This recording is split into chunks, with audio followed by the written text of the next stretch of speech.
Nous vous saluons au nom précieux de notre Seigneur Jésus.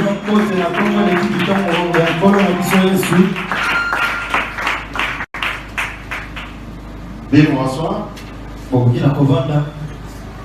C'est un plaisir de partager la parole de Dieu ce matin. Depuis le premier culte, nous partageons un sujet, un thème. La procrastination. Je l'ai dit depuis le premier culte aussi. C'est un mot difficile à prononcer. Peut-être difficile aussi à comprendre d'emblée. Crois-moi, c'est facile, tu vas bien comprendre. C'est un sujet qui concerne tout le monde. Chacun de nous à la fin.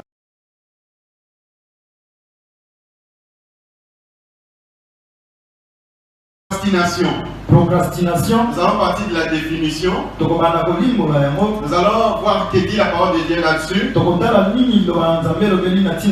Quelques conséquences de la procrastination. Un conseil de Dieu. Un conseil de Dieu. Un exemple dans la Bible. Et nous allons finir par un témoignage. Alors sans plus tarder, la procrastination c'est quoi? La procrastination c'est un comportement. C'est une tendance qu'ont certains hommes ou qu'ont les hommes en général, qui consiste à reporter ce qu'on devrait faire, à repousser ce qu'on doit faire maintenant, à ramener à demain, au lendemain ce qu'il faudrait faire à l'instant même. Ce comportement est issu soit du fait que on n'a pas envie de faire ce qu'il nous est demandé de faire ou ce qu'on devrait faire, ou alors c'est un excès de paresse. On ramène tout à la dernière minute, au dernier moment. On s'est dit on a le temps, on le fera. Ceci concerne tous les domaines de la vie.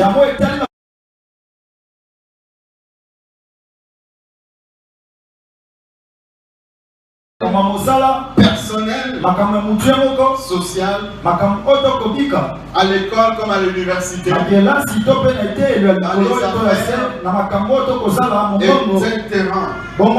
Dans tous les domaines, les gens sont en train de procrastiner. C'est-à-dire sans raison valable. Vous verrez la personne faire autre chose de moindre importance que ce qu'elle devrait faire. Et cette autre chose de moindre importance, on les catégorise dans ce qu'on appelle les activités de procrastination. Les activités de procrastination, c'est entre autres quoi? C'est un divertissement. Quand par exemple il faut travailler, tu peux se trouver dans un bureau, une secrétaire, elle est devant son ordinateur. Au lieu de travailler, parce que c'est l'heure du travail, c'est ce qui est attendu d'elle. Elle est en train de jouer, de faire le Zoom. Ou encore aller sur Internet. C'est de la procrastination. En tout cas, il y a des tâches qui attendent. Je le ferai. Regarder un film.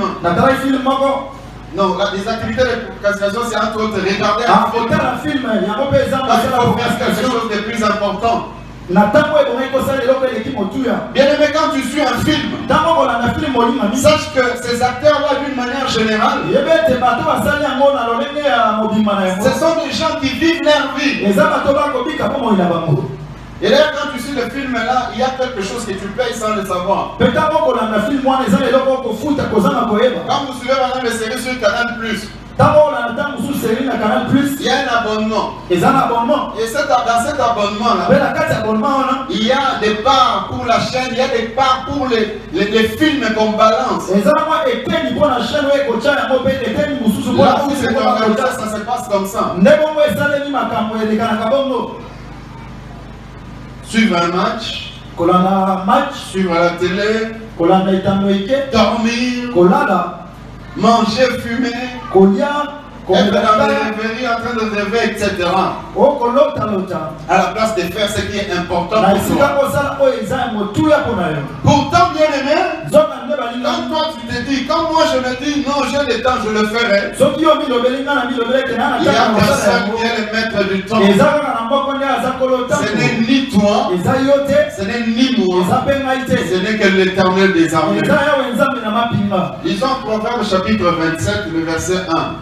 Proverbe 27, verset 1.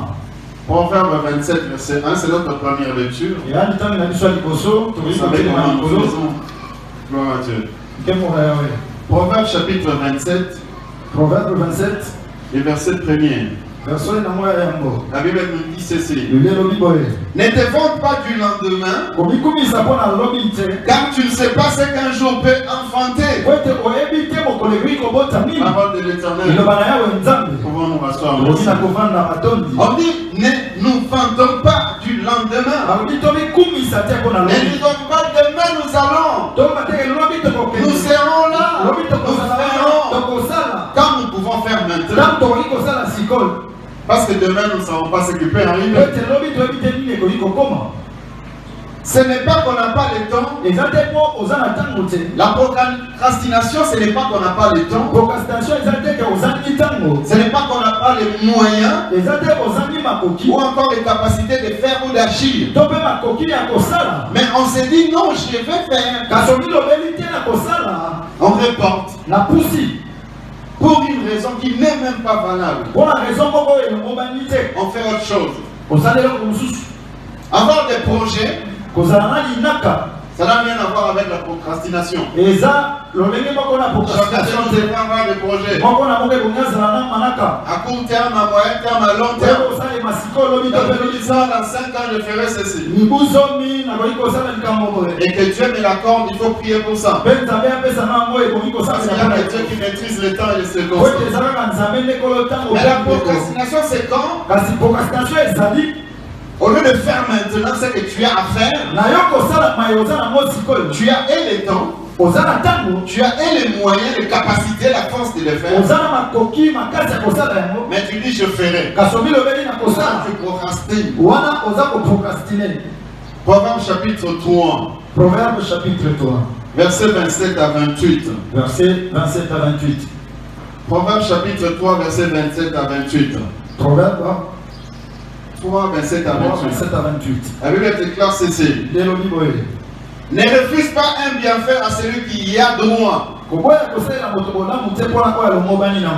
tu as le pouvoir de l'accorder, quand tu as les capacités de le faire, ne dis pas à ton prochain, va et reviens demain, je donnerai. Quand tu as de quoi donner, il y a de la profondeur. Bien aimé dans le Seigneur, Dieu peut te mettre à cœur de faire du bien à ton prochain. En famille, à l'église, dans le quartier, dans le service, à l'école. Dieu te met à cœur. Tu sens seulement une idée te monter ou te traverser l'esprit. Fais quelque chose pour lui. Et tu as le moyen de le faire. Tu dis non, je le ferai. Ou alors quelqu'un vient te voir. Oh, j'ai des difficultés. Est-ce que tu peux m'aider? Avec autant par exemple. Pour résoudre tel problème. Tu as la possibilité, tu as la capacité de soulager la personne. Tu lui dis non, voyons à la fin du mois. Pourtant à ce moment-là, tu as les capacités d'aider. C'est de la procrastination. Et tu n'aimes pas ça. Dieu nous déconseille d'agir comme ça. À l'église telle que nous sommes, il y a l'opération construction. Dieu peut te mettre à cœur de donner par exemple un certain montant pour la construction. Tu dis non, je ferai verrai ça. Voyons d'abord l'évolution. On évolue d'abord. Procrastinateur. Or, demain ne nous appartient pas. Ne te vante pas du lendemain. Quand tu ne sais pas ce qu'un jour peut enfanter.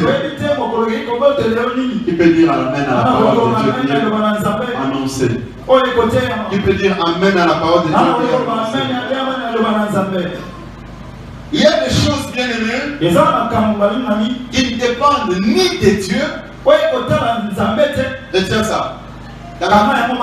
De chacun de nous. Il y a des choses qui ne dépendent ni de Dieu. Ça ne demande pas une prière. Quand Dieu te met une pensée dans le cœur et que tu as le moyen d'accomplir cela, ça ne dépend plus de Dieu. Qui comprend un peu dire Amen? Il y a toujours la part de Dieu, il y a la part de l'homme. Et moi je crois que nous sommes dans le temps où la prophétie de Joël est déjà accomplie. Dans le dernier jour, dit l'Éternel, je répandrai de mon esprit sur toute chair. Les vieillards comme les enfants. Tout le monde. Moi je crois que tel que tu es là, tel que je suis là, nous avons reçu le Saint-Esprit. Et le Saint-Esprit nous inspire toujours certaines choses à faire. De temps en temps, même la nuit, tu peux être là, le soleil se coupe. Tu viens de faire un rêve bizarre. Qu'est-ce que tu en fais? Si tu es procrastinateur, tu vas dire je verrai ça demain. Mais si tu es quelqu'un qui n'est pas procrastinateur, tu vas comprendre que c'est le moment où tu es réveillé pour prier. Qu'est-ce que tu vas faire? Tu vas monter dans le salon. Télévision on. Et tu commences à suivre. Quel est le bon programme à 7 heures? Et le plus sommeil. Ou alors tu vas sur ton téléphone. Internet. Il y en a plein, les vidéos, il y en a plein. Là tu en suis. C'est tout ce que ce sont les heures creuses avec des forfaits. Procrastinateur. Dieu t'a réveillé pour que tu pries. Que les rêves soient bons ou mauvais, tu dois prier en ce moment.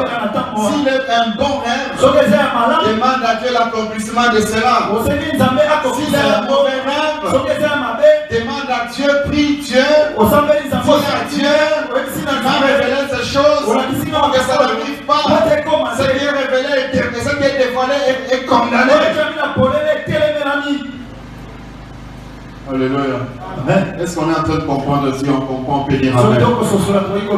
Il y a des choses qui ne dépendent ni de Dieu, ni du diable, ni des autres humains comme toi et moi, mais qui dépendent de chacun de nous. Individuellement alors. Ça dépend de chacun de nous de manière individuelle. Alléluia. Amen. Individuellement. Alors chacun de nous doit ainsi éviter la procrastination.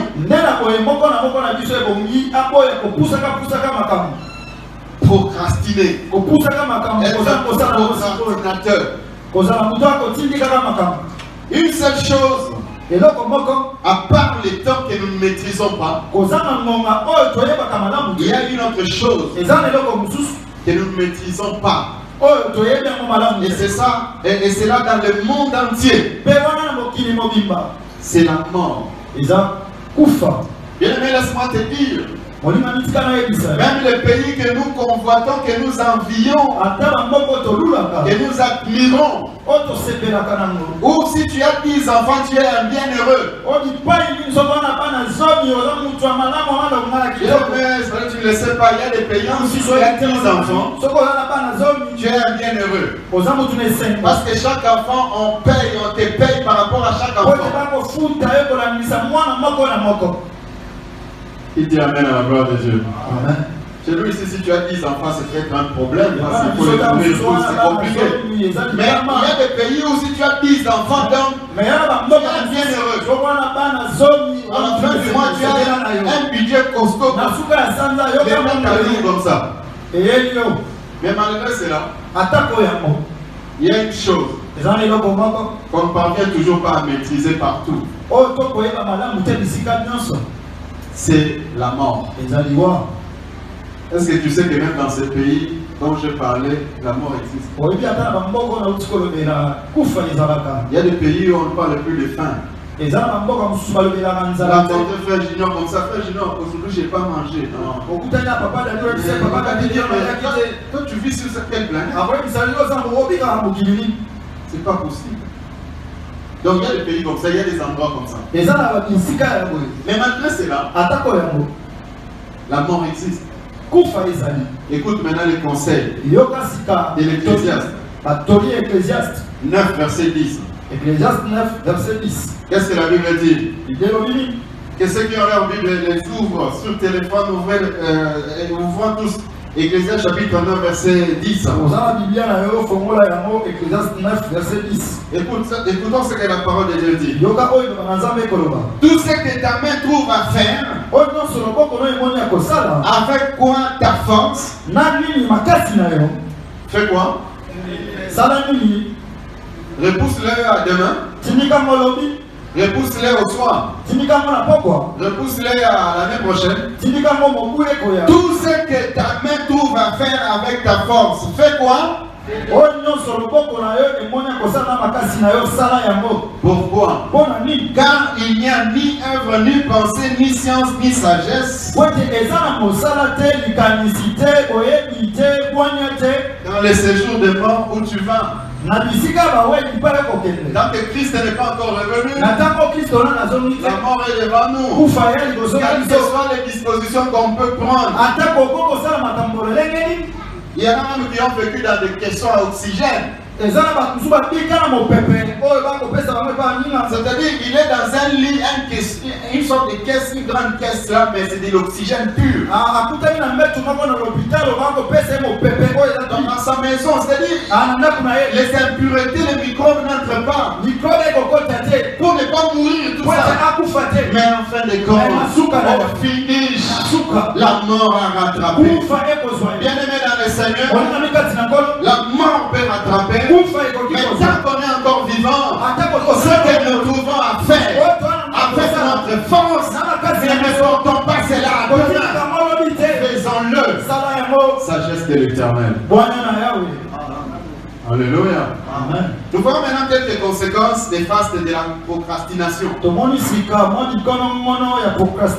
on procrastine, des fois on est content. Au lieu de faire ceci, quand tu fais cela, qui est pourtant de moindre importance, ça a des conséquences. On paye cela au prix fort. Au prix le plus fort. Bien aimé, je répète une phrase. Il y a des choses qu'il faut faire au jour J, à l'heure H, à la minute M, et à la seconde S, au temps T, au moment M. Quand tu ne les as pas fait, quand tu n'as pas fait cela, à cette heure-là, à ce temps-là, c'est pourquoi la Bible parle des fois des temps marqués. Alléluia. Amen. Au temps marqué. Qui dit amen à la gloire de Dieu? Qui dit amen convenablement à la gloire de Dieu? Si tu ne le fais pas au temps marqué,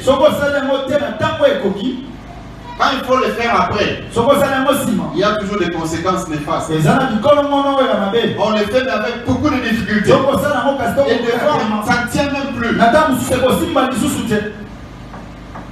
Alléluia. Amen. Alléluia. Amen. C'est comme une maladie. Quand ça commence, si tu vas consulter un médecin, c'est ce qu'il faut faire. Tu peux avoir des moyens d'aller consulter un médecin.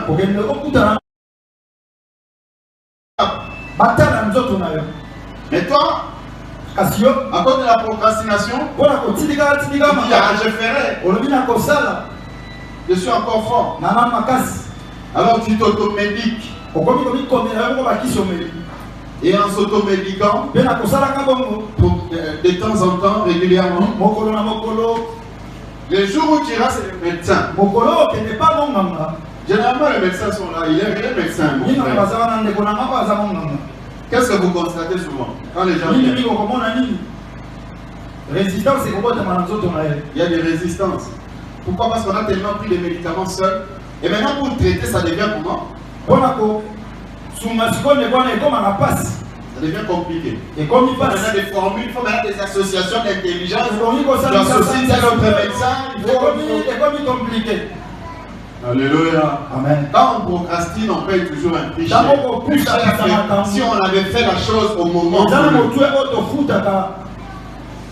Quelques conséquences néfastes de la procrastination. On effectue la tâche avec stress pressé. C'est-à-dire on t'avait donné par exemple un boulot. On t'a donné un timing. Alors toi, tu dis non, je ferai. On te donne un TP à l'école, à l'université. Tu dis 2 semaines. Oh, mais 2 semaines. Alléluia. Amen. Vous savez quand les anglophones disent time is money, ce n'est pas nécessairement ou forcément que c'est de l'argent en espèces. C'est-à-dire le temps c'est une richesse. Alléluia. Plus tu fais des choses dans les temps, plus tu gagnes. C'est ce que ça signifie. Qui dit amen à la gloire de Dieu? Amen. Qui dit amen à la gloire de Dieu? Amen. Alléluia. Amen. Alors, on va maintenant faire à 2 jours de la remise du TP ou les jours même de la remise du TP. Et on minute dans l'histoire de Manoyoka. Tout à Masco. Quand on était à l'université. Maintenant on est pressé, on est stressé. Est-ce que tu avais fait? Est-ce que. C'est dans toutes les universités. Selon une étude, c'est au niveau mondial. On attend la dernière minute. Les derniers moments. Alléluia. Alléluia. Au début de l'année, j'ai donné un conseil aux étudiants, aux élèves qui sont parmi nous. Pour l'année qui va commencer. Dès le premier jour, la première matière. Quand tu rentres dans la maison, commence à réviser. Commence à faire un résumé. Commence à faire même des recherches dans ce domaine-là. Alléluia. Amen. N'attends pas, bien aimé, qu'on programme une interrogation. Ok, la session approche pour lire. Tu vas avoir 20 chapitres à lire. Tu vas te stresser comme pas possible. Alléluia. Amen. Est-ce qu'on peut acclamer très fort pour le Seigneur? On loupe les occasions et les opportunités. J'ai donné un exemple le matin. Au service, il y a eu un collègue ordinaire. Alors il est allé au service. Un jour où dans la ville il y avait un peu de désordre. Alors plusieurs travailleurs n'étaient pas allés. Mais c'était fait que le directeur général était aussi au service. Il a fait la ronde des bureaux. Il est arrivé devant le monsieur. Ils ont conversé. Alors, c'était passé. Quelques temps après, il s'agissait maintenant de nommer un commandant d'aéroport dans une des villes du Congo central. Un commandant d'aéroport. Alors, le DG s'est souvenu du monsieur. Ce monsieur-là qui parlait avec nous les jours où... Alors ce service lui ont rappelé, non, il s'appelle tel. Il fait une lettre, nomination, le nom du monsieur, il est désigné, vous êtes désigné comme commandant d'aéroport. Il signe. Et aujourd'hui, ce monsieur-là est commandant d'aéroport. Les autres rappellent une bonne raison de rester à la maison. Aujourd'hui, on reste à la maison. Bien sûr qu'il ne faut pas mettre sa sécurité en jeu, mais quand il faut aller, si c'est possible, il faut aller.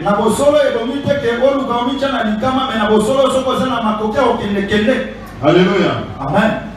C'est comme la plupart des gens, quand nous dormons, nous nous réveillons à 7 h du matin. Il y a déjà 4 h à 5 h du matin. Ils sont à Tipka, à Zigida. Ils sont aux différentes boulangeries.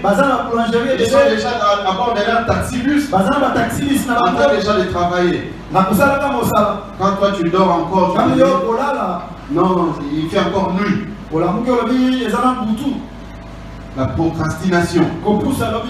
Ça fait rater les opportunités. La vie peut être gâchée, bloquée ou même s'arrêter. On peut mourir.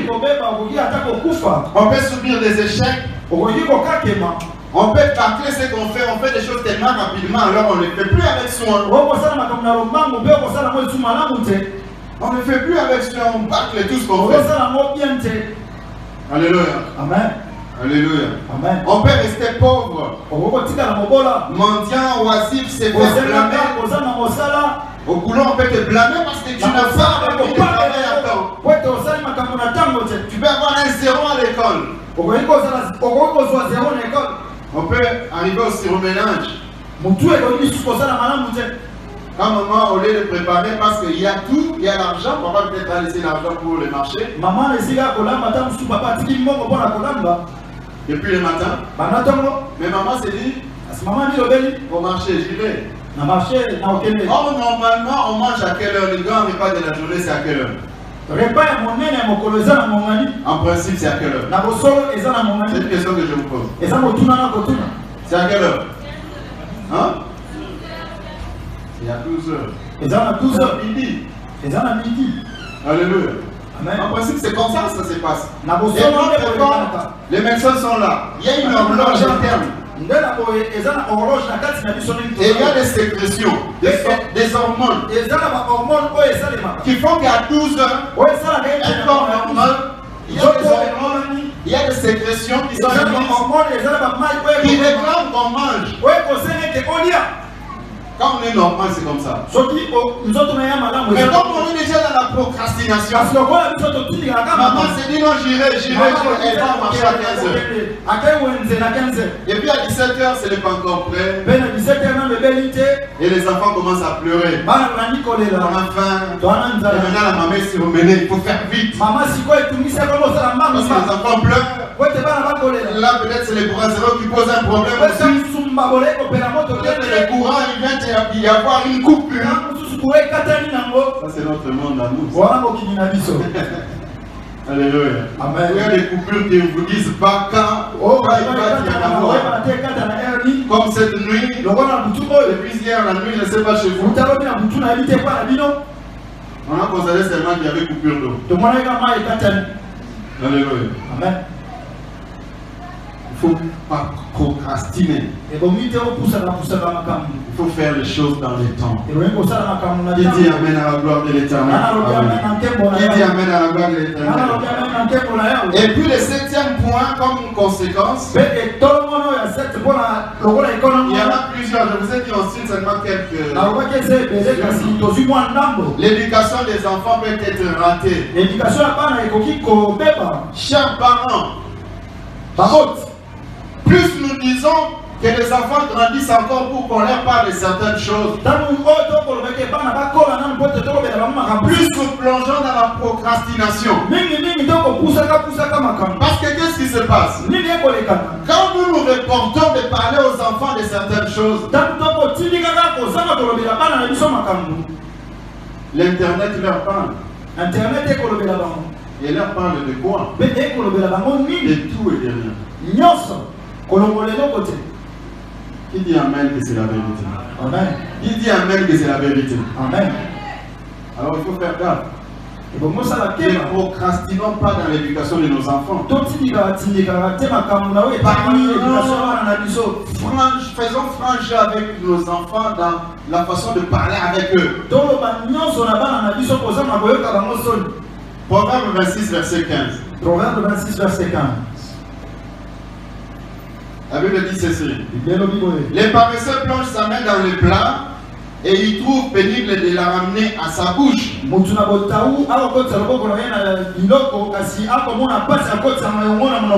Lisons également Proverbe 12, verset 27. Proverbe 12, verset 27. Proverbe 12, verset 27. Proverbe 12, verset 27. Les paresseux n'érotent pas son gibier, mais le précieux trésor d'un homme, c'est quoi? Le précieux trésor d'un homme, c'est quoi? Est-ce qu'on peut acclamer très fort pour la parole de Dieu? Les paresseux, il est semblable au procrastinateur.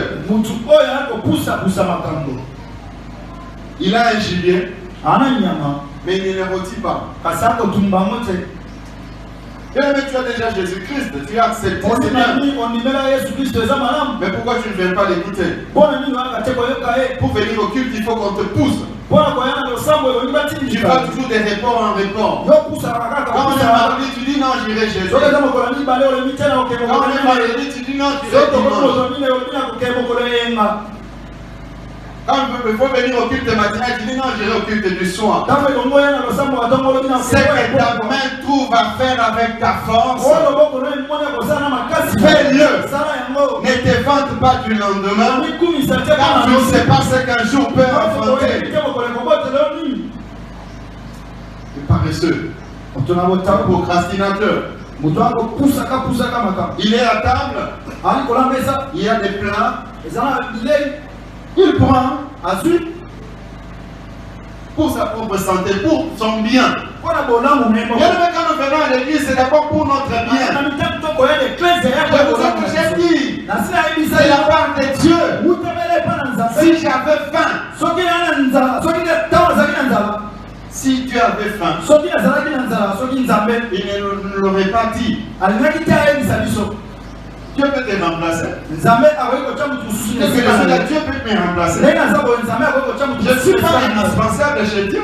C'est pourquoi Jésus a dit un jour à ses disciples, aux gens, si vous vous taisez, ces pierres peuvent me louer.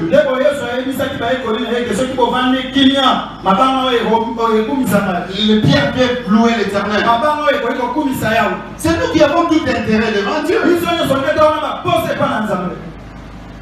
Alléluia. Amen. Alors pour venir maintenant chez Dieu, il faut qu'on nous pousse. Il faut qu'on nous pousse. Alors, il est là. Il a à manger. Il prend. Et puis maintenant pour amener ça à sa bouche, il trouve que c'est pénible. C'est ça la procrastination. Tu as la capacité de faire quelque chose. Tu dis non, j'attends que les gens s'améliorent au pays. Entre-temps, les gens se marient, les gens voyagent, les gens construisent, les gens travaillent, les gens se débrouillent. Qui dit Amen à la gloire de Dieu? Qui dit Amen à la gloire de Dieu? Amen. Alléluia. Amen. Aimons l'activité, la lecture, la prière, venir au culte, le travail. Ne sont pas des gens qui, à la maison, pour aller au travail, le travail commence à 7h30. Toi, tu vas au travail à 9h, tu dis, non, j'irai. À l'école, en retard. C'est tous les gens qui habitent proche des écoles. Procrastinateur. Il est là, il dit non. Allez, c'est juste à procrastinateur.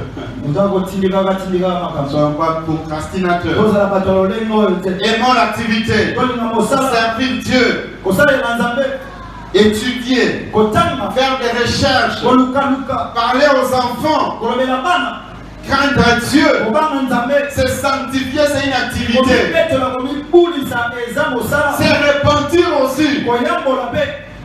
Il y a plusieurs personnes qui sont dans la procrastination en ce qui concerne la repentance. En ce qui concerne la confession.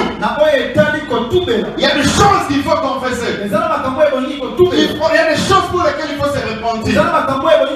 Il faut trouver un homme de Dieu et lui parler pour que tu sortes de là. Mais on dit toujours, ah, je le ferai, j'ai le temps. Voilà, procrastination. On procrastine. Il y a des relations qu'il faut arrêter. Et tu dis toujours, non, j'arrêterai.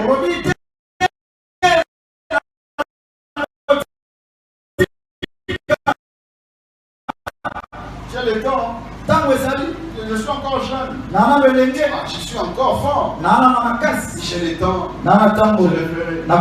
Fais-le. C'est que toute ta main, tout va faire maintenant avec ta force, fais-le. Nous concluons avec Acte 17 avant de passer au témoignage. Acte chapitre 17, verset 30 à 34. Acte 17, 30 à 34. Je lis en français rapidement, comme ça on commence. Yes. Dieu, sans tenir compte des temps d'ignorance, annonce maintenant à tous les hommes, en tout lieu, qu'ils aient à se repentir. Parce qu'il a fixé un jour où il jugera le monde selon la justice, par l'homme qu'il a désigné, c'est dont il a donné à tous une preuve certaine, en les ressuscitant des morts.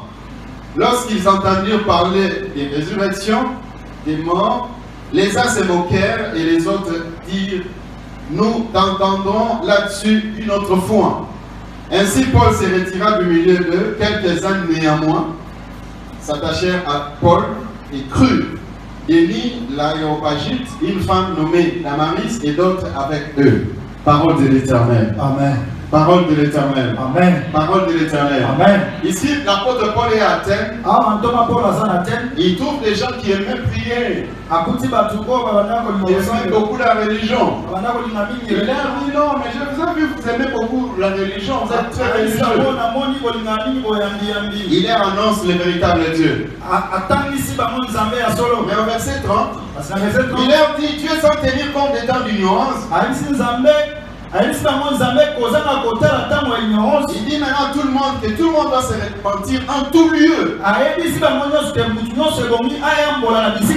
Parce qu'un jour Dieu va juger le monde à travers Jésus-Christ.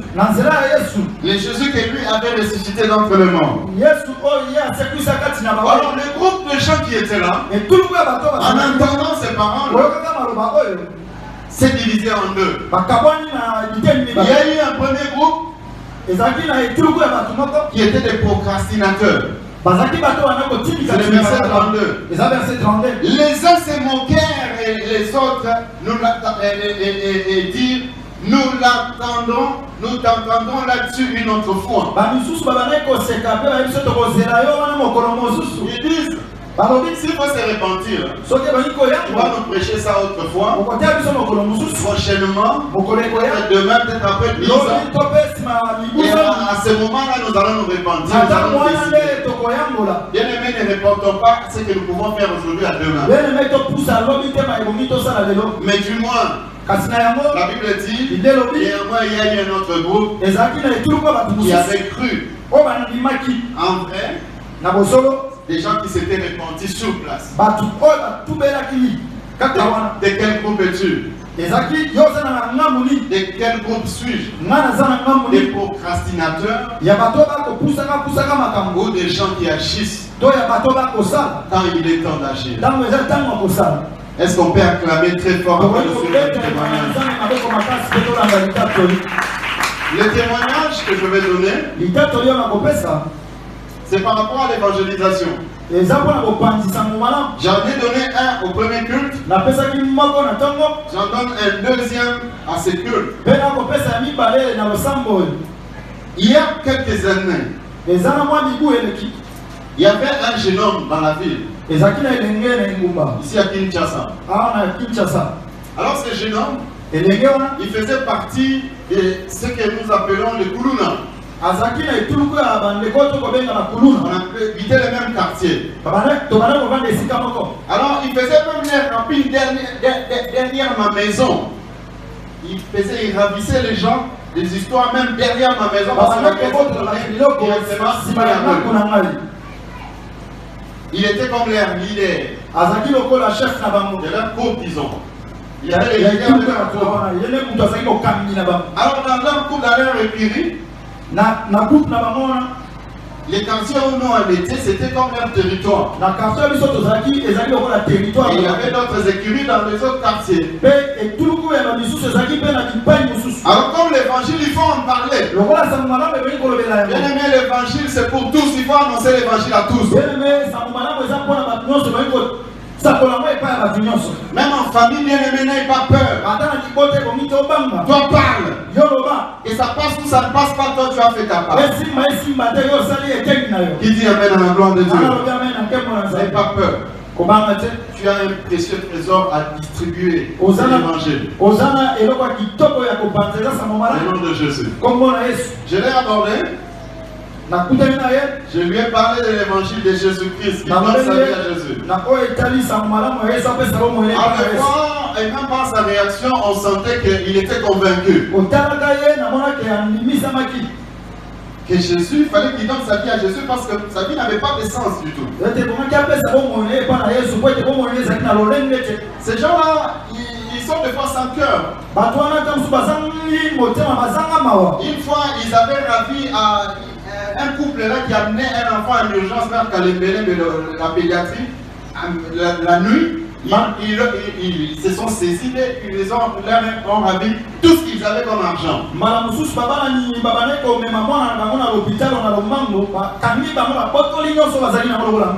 Alors bien aimé, je lui ai annoncé l'évangile. Il me dit non, ça me touche. Et d'ailleurs, moi, tel que je vis là, je suis pas à l'aise. Il y a plusieurs personnes qui ne sont pas à l'aise. Avec des apparences. Être riche. Parle-lui de Jésus s'il n'a jamais parlé de Jésus. Il dit amen à la gloire de Dieu. Fais ta part. Alors il me dit non, je le ferai. Il dit non, elles ne vont pas bien, tel qu'on est là. C'était au niveau de Ouileri là. Commune de Kinshasa. Au coin là. Il me dit tel qu'on est là. Notre écurie. Moi y compris, nous ne pouvons pas traverser l'avenue Kalembele et aller de l'autre côté. Nous ne pouvons pas traverser Ouileri et venir vers Lingwala. Pourquoi? Parce qu'il y a une inimitié avec les écuries qui sont à Lingwala, avec l'écurie qui est de l'autre côté en face, du côté Kabamba.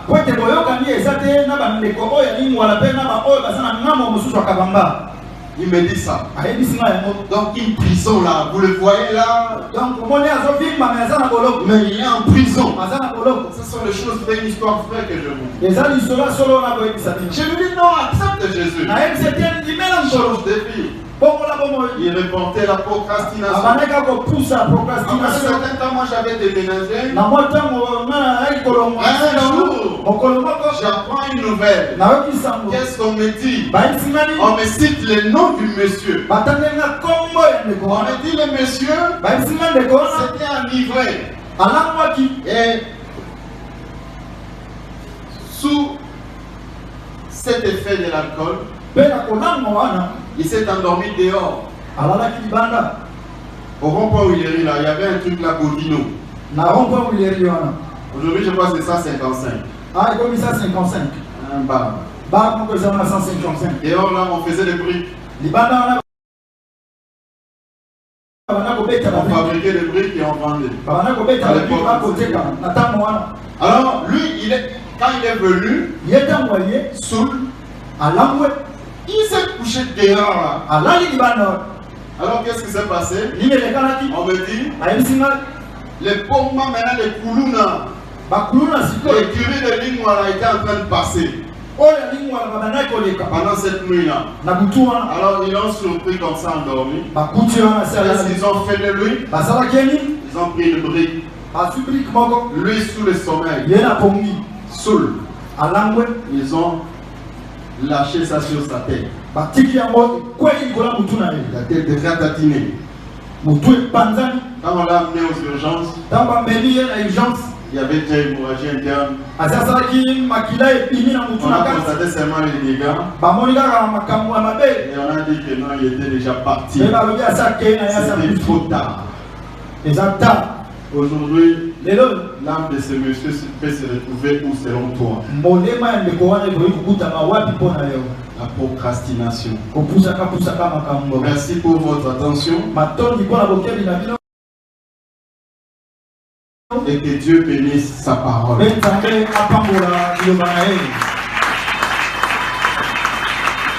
que tu peux dire merci à Dieu?